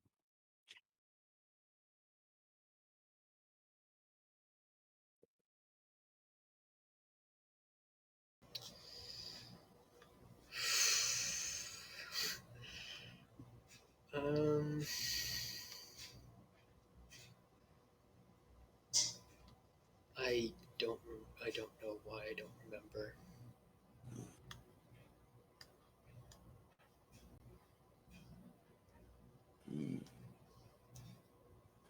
feel a slight shift in the weight on your shoulders, and you feel, instead of it being balanced, you feel it shifted over onto your right, and you feel it slowly pulling you off to the side. Then let me help you. And you feel yourself falling over, and you were sitting by the edge of the couch, and as you fall over, you actually feel yourself falling through the couch. And as if it weren't there, you fall through it as if it were smoke. And you feel yourself falling through darkness. Your eyes are still closed. No matter how you try and open them, they are still closed. You continue falling and falling till eventually you stop. Or at least you hope you stop. Your eyes are still closed, yet you feel something. Make me a perception check. Okay.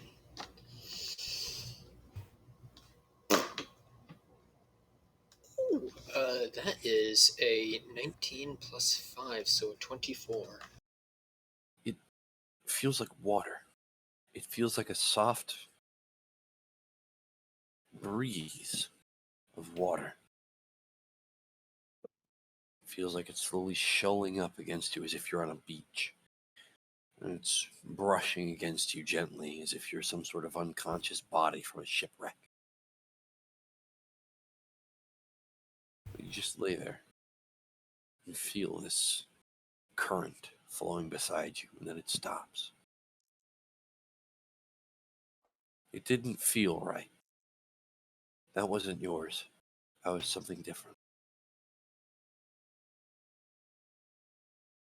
You once again feel yourself moving, but you're not falling. You're moving forward. As you move forward, you stop as you once again, at least you feel like you hope, you're not sure. You don't know why you feel as though you're moving. And you feel a warm breeze, as if something breathing on you. Something heavy. Something large. And you start hearing breathing. In and out. And in and out. Rhythmic. Almost as if a meditation. What do you do? Can he try? He's going to try and open his eyes again. Your eyes are glued shut. You cannot open them. I guess he's going to see if he can try and reach out and figure out where he is. Reach your hands out, trying to feel about and feel where you might be. You don't feel anything. You don't feel ground. You don't feel air. You just feel. As you slowly start actually, not on your own accord, but something starts making you sit up. As you sit up, you start feeling like hands on your cheek. Soft, feminine.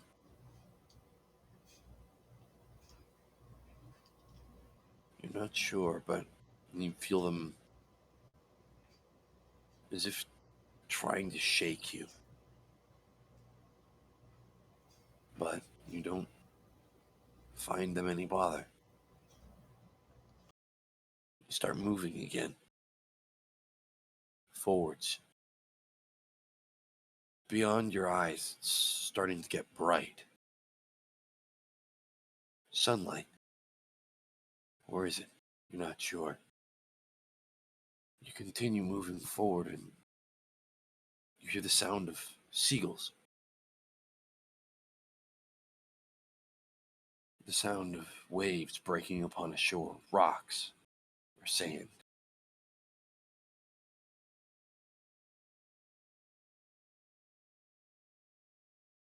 You're not sure.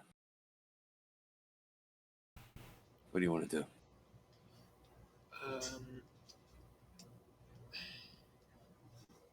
And you said he feels like he's underwater, correct? Never said he felt like he was underwater. Okay.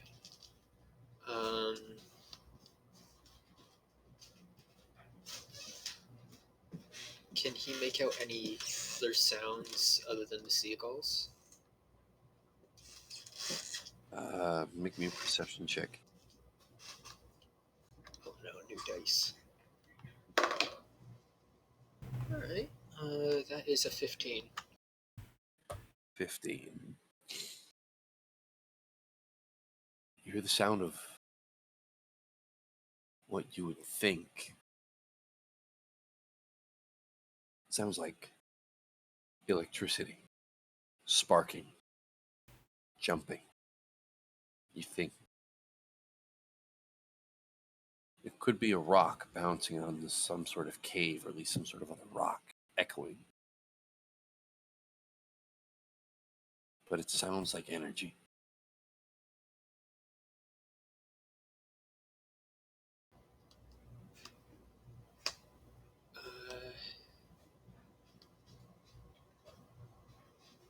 Is he able to stand? Or at least try to stand? You try and stand up, but there's nothing for you to stand upon. It's as if you're lost in a void.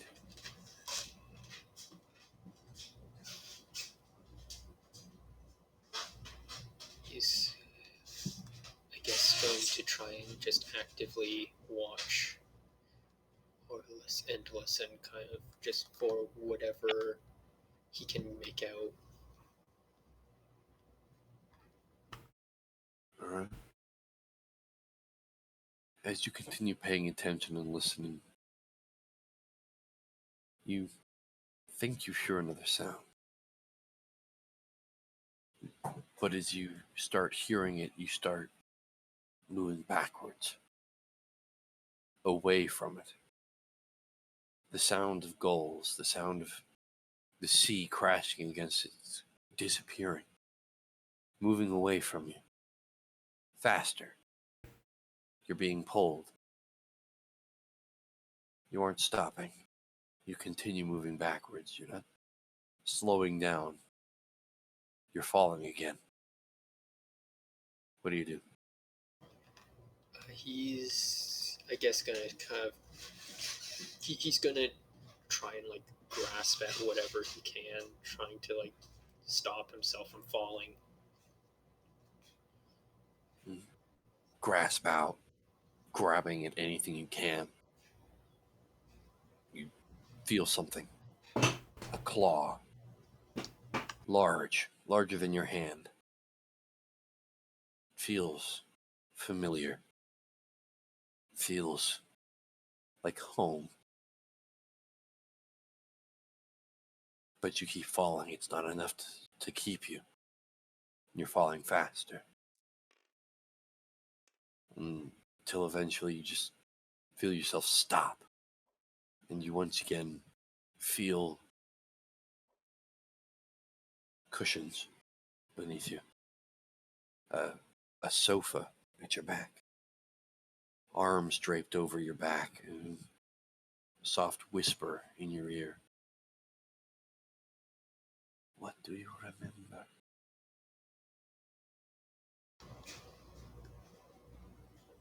I saw or heard the sea, water,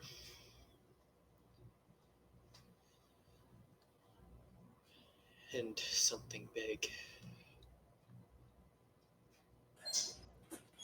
Good. That means it is not all forgotten. Open your eyes. He's going to slowly open his eyes, see who is there. You open your eyes and you don't see anything in front of you. It's behind you. But you look down and you see a blue-skinned arm. The flesh itself looks to not be flesh, but almost like a hide. And you look at it, and the more you look at it, the more you almost become familiar with this. You've seen this before. Many people. You've seen this with Zahiri, tiefling you've traveled with. Lord Brokenridge. You know this flesh. You know this skin. Mhm. This is a tiefling. And kind of slowly start turning around. As you turn around, you don't see much, but out of the corner of your eye, the way this woman has positioned herself, you cannot see much of her. You see a glimpse. Beautiful blue skin. No breakage on it. No, nothing to stop it. No breakout. Nothing to stop its ebb and flow. Nearly perfect in every way. From what you can see, it's perfect, for lack of a better term. You see, coming down the shoulders, a long brace of hair, the locks curling, a darker blue, highlighting it. You wish you could see more, but you can't. Hear a soft giggle. That will come later. But at least you can remember.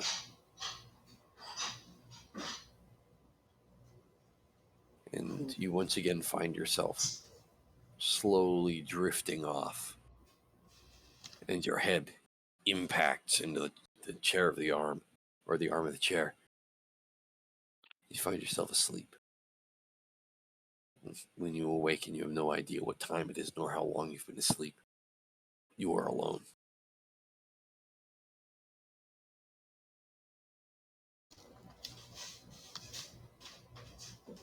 He's going to, I guess, try and slowly make his way up and see if he's supposed to leave or not. You don't see anything stopping you.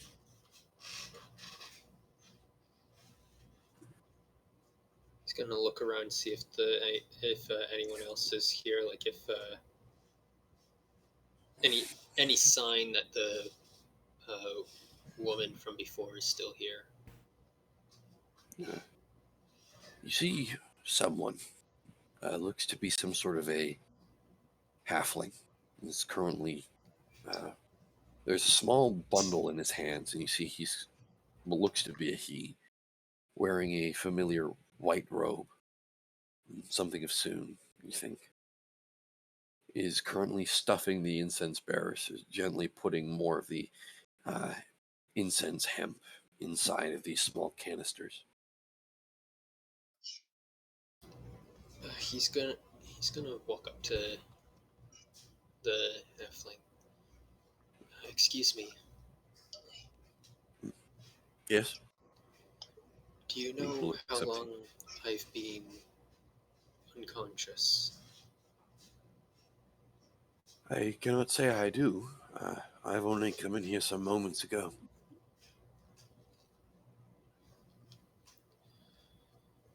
Okay. I'm just going to assume that I should be leaving then. And Zorn's going to start making his way out. All right. Make your way out. Nobody stops you. Does he end up seeing Colleen? No, Colleen is not there. Remember, she handed you off to a cleric and left. Okay.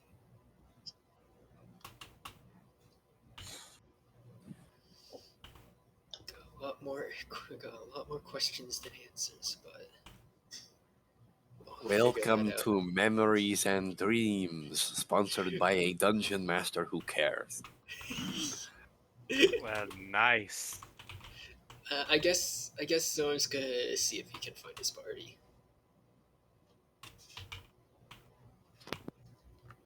Here's my question: Would Zorn be able to see both going to the witches or the What are you trying to do? would Zorm see Volus leaving? Is the question. Like as they're going to their own places, like Zorm's probably coming back to the tavern, and Zorms well, would be heading back to the tavern. You would actually be gone by then. You would already be at the Queen's Eye. hmm,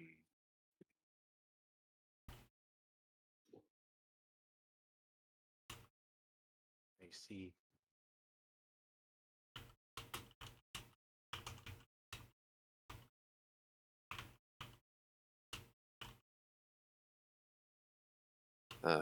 You, however, once again greeted by an albino tiefling, and gives you a beautiful smile. He kind of. What services might we be able to offer you today? He kind of looks at this tiefling. Is it the same one from last time? Yeah, seems to be. Mm, I would like the same treatment as last time I was here. She nods. You pay her the 3 gold, Yep. and you are once again treated to a wonderful massage. The usual tiefling that you've been seeming to get your experience from seems to be more than happy to exfoliate the cares of your travels and, well, any worries you might have. Hmm. As time slowly gives way to soft hands and a gentle sponge, find yourself more than relaxed. The familiar sense of the arcane nature of care that is given to you is profound. It feels good. Feels blissful and perfect. You finally are released. Your clothes are given back to you with a warm feeling. They've been stitched back together, and they're no longer showing any damages of being pulled apart, or any damage so far that you can see. But you're there. Hmm. I guess since he's relaxing, he does try to reminisce if Broken Ridge had given out any orders because it's more mainly just a refresher because it has been 2 weeks. Trying to remember if he gave us any new task to do. Brokerage doesn't give you a task. Last time you had met with him, his wife told you he was actually feeling really sick. So you had spoken to her. Yeah, we were sent out to like figure out about the meeting, really. What's going on about that meeting. So we didn't ever really report back to him. That's what Volus did. He reported Yeah, back. Volus reported back. And I was trying to remember if he or his wife said, "Hey, can you go try to find this or not?" No. They just took it and she told you Broken Ridge was feeling sick, so you're not exactly sure what your next task is. If you want to go back and try and talk with him, you can. Kind of ponders and what room he's been given.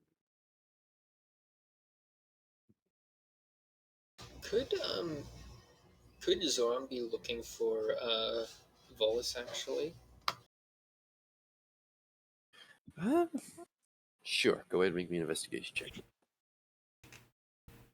Oh God, what This is gonna be quite the questionable scene.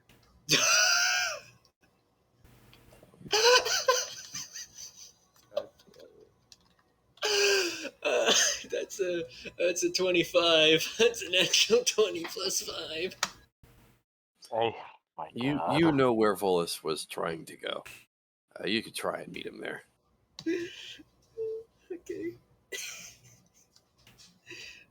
So I was gonna try and meet up with Wallace. All right. So, as you get your way through, and you attempt to get your way through the Queen's Eye, you are once again greeted by a rather mystical-looking albino tiefling. She gives you a smile. Hi, is there a man named Wallace here? She gives you a neutral look.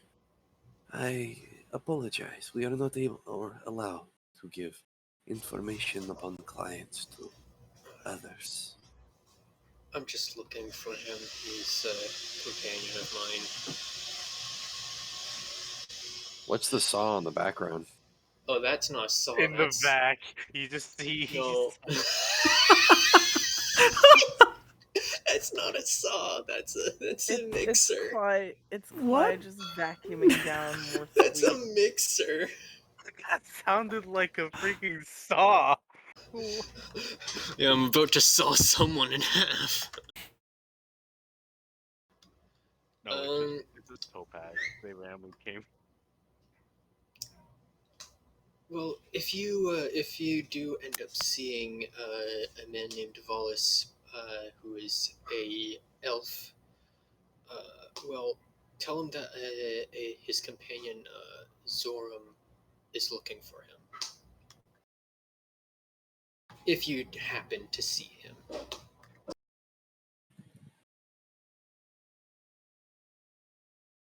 And Zoram is going to, I guess, leave and go back to the tavern since he has no use for their services right now. You know the place also works as a tavern. Or Yeah, not, or but as he a doesn't inn. need he doesn't need that kind of tavern. All right. So as you wait outside, you do have some of the tieflings actually come by and try and coerce you in, but you're able to just kind of no, thank you, no, thank you. It's almost like a Jehovah's Witness, like they're trying to get you to come in, but you're like no, thank you, good. Zoram confirmed asexual. Well, he's just Saying not. that wasn't He's confirmed just not before? tiefling sexual, so. Hmm. All right. He So, prefers his alcohol and his guns before women. That's wrong Theron. person. That's Theron, Sorry. not Zoram. Zornim walks into the bar, slams down his hand, orders a glass of milk. I mean, Yeah, no. All right. So, as you do find Volus. Volus eventually walks out the door of the Queen's Eye, and you see he stretches wide, and he looks phenomenal. And then he looks at you. Baba Booey.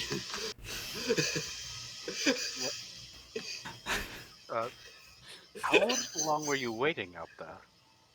How long was I waiting? About 30 minutes. I was waiting for about 30 minutes. I see. You know what? I'm actually just gonna do something because I know probably Game was gonna do it, but since they're not coming back, I may as well do it for the meme. Oh. Ah, Oh I'm no. trying to see if he at least flirts with the TV that he's frequent. The vibrant purple tiefling that normally takes care of you. Yeah, I'm Yeah. just gonna do it for the meme. Let's see if Just make me I get the nat one or not. a charisma check. If you get a nat one, I'm gonna laugh so hard. Charisma check. Because I got a nat 20 in finding you. It would be funny if you get a nat 1 and trying to charm someone. 18 plus, or not 18. Yes, 18 plus 3, so 21. 21? I'm gonna smack you. I God swear to damn God. it! You said that in character. I am You slapping say you. it one. You say it one more time. I'm bringing out the band hammer.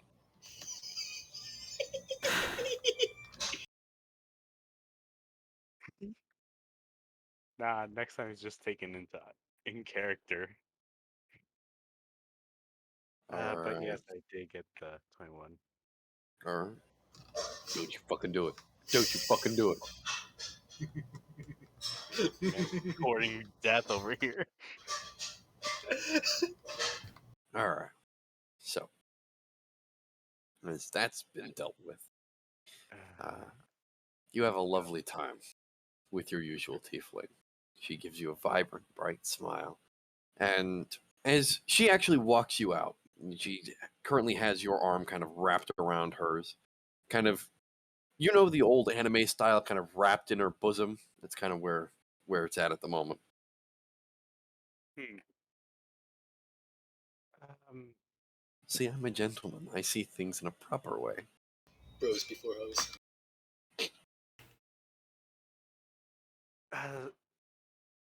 Anyways, why did you wait so long? Please tell me there's not another person being poisoned. No, I needed to talk to you. See, the tiefling immediately kind of gets concerned. There was a poisoning. Yes, in one of the taverns in the lower districts. I But you was see missing. her actually like breathe a sigh of relief. It was not here. It was not here. She nods. Why am I always gone when things happen? Actually, that does bring up something. Where the hell were you? I didn't see you in the tavern all day. I was actually at the Temple of Soon. I never thought yourself as a religious person. I am not, but that's besides the point. I want to talk to you about what happened there, actually. As you know, I've been having some memory issues. Yes, you have spoken of that quite often.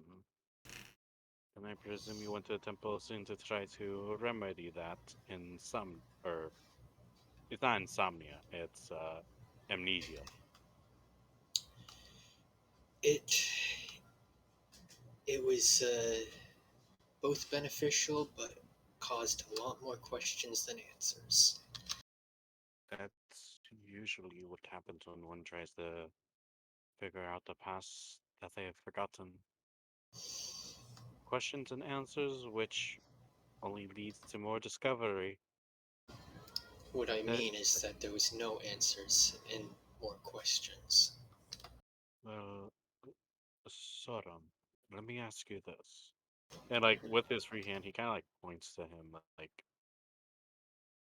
if you ever found out your memory, will that change?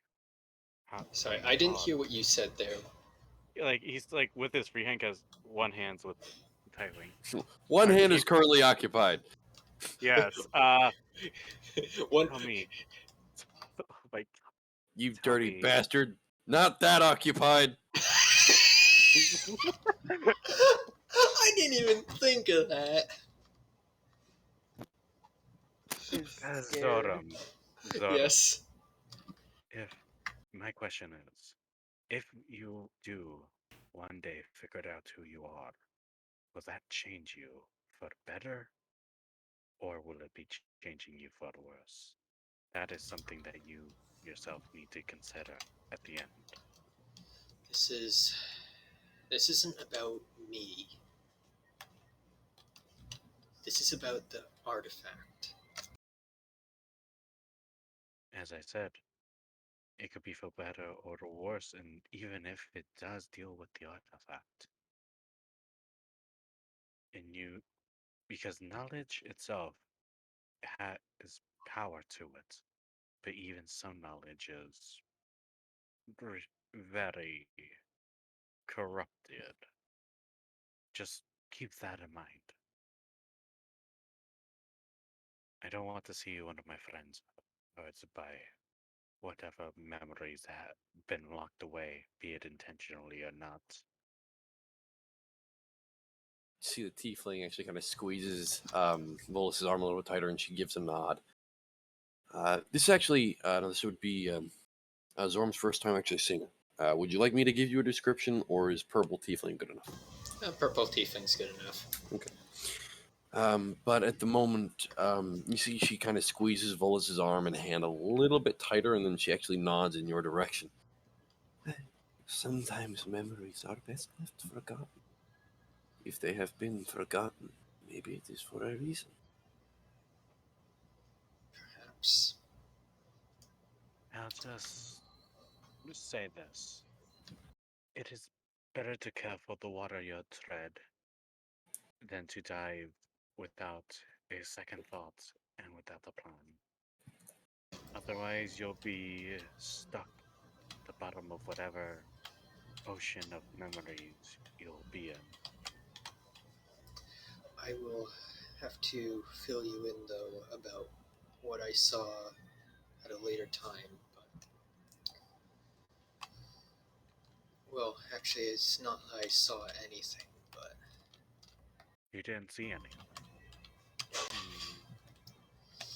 again, I'll have to fill you in more about it another time. But I see that you have your hands full, so I will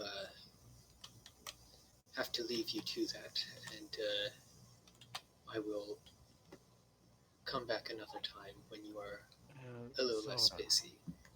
Zoram, there is one thing. Mhm.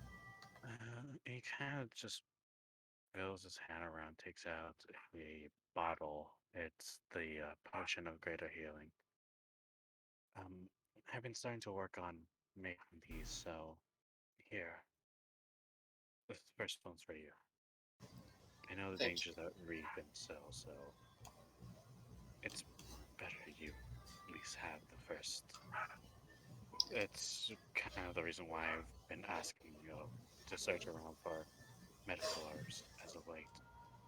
As this is going on, you hear the albino tiefling actually comes out, and you hear a bell ring, and the tiefling at your side actually kind of gives you a small peck on your cheek. Apologies, I'm being called back. And she starts walking her way back into the Queen's Eye. Well, I guess the scene my time is more free.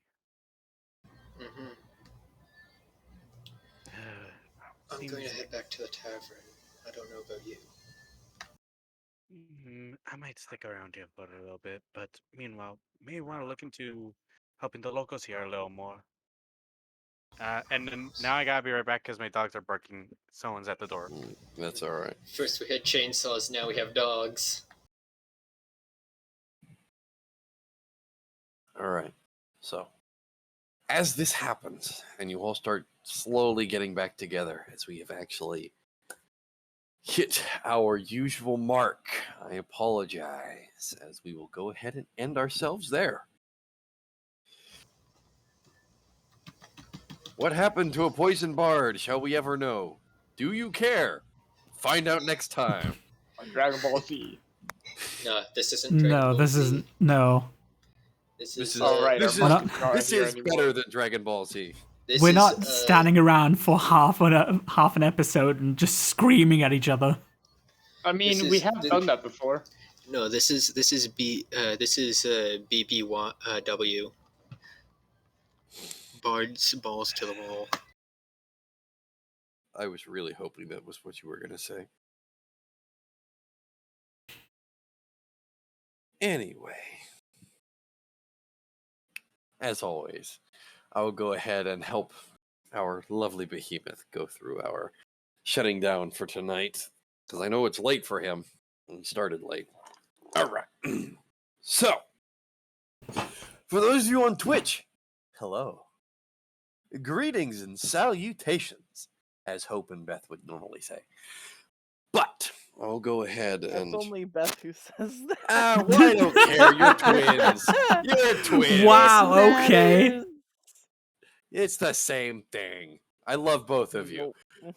Anyway, those of you on Twitch, hello.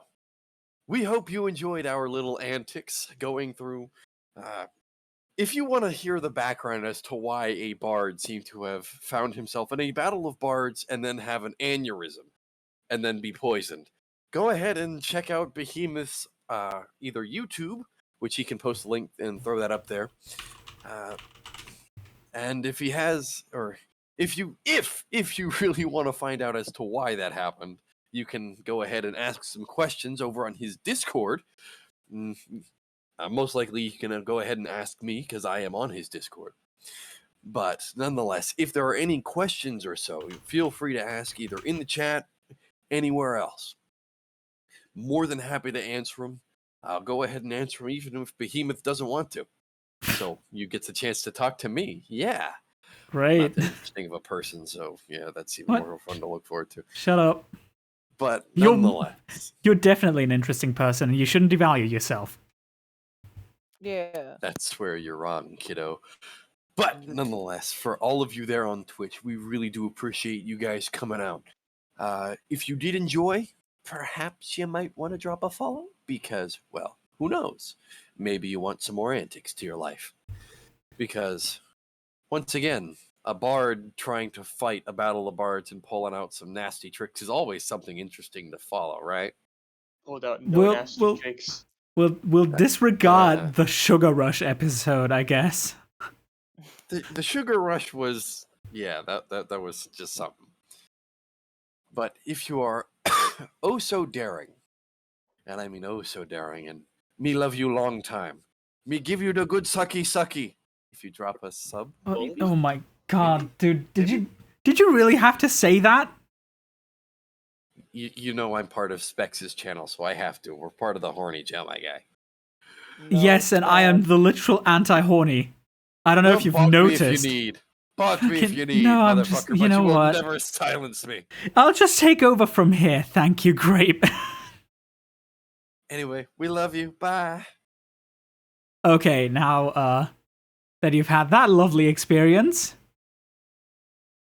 thank you very much for sticking around, and Grape, thank you very much for the subscription. I appreciate you, even though sometimes you're a lot to deal with. I'm gonna be honest.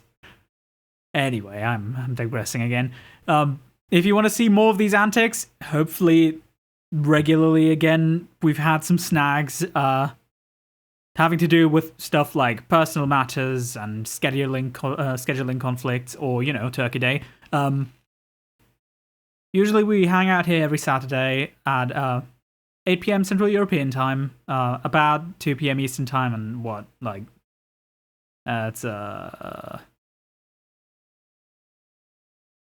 no clue what that is in Pacific Time. Anyway, just 2 p.m. Eastern, maybe 2:30, depends. Every day is different. Everyone's arriving at different times. Everyone has their own lives.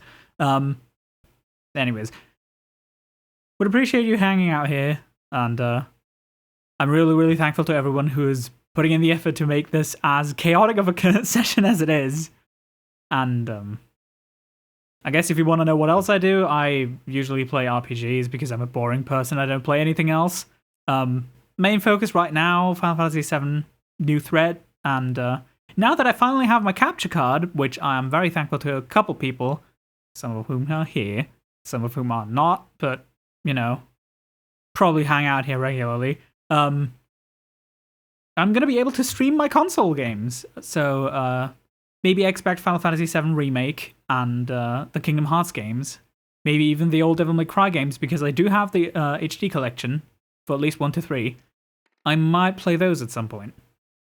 But yeah, anyways, with this, I guess we're going to close it out for now. And thank you very much for watching, and have a nice day or evening.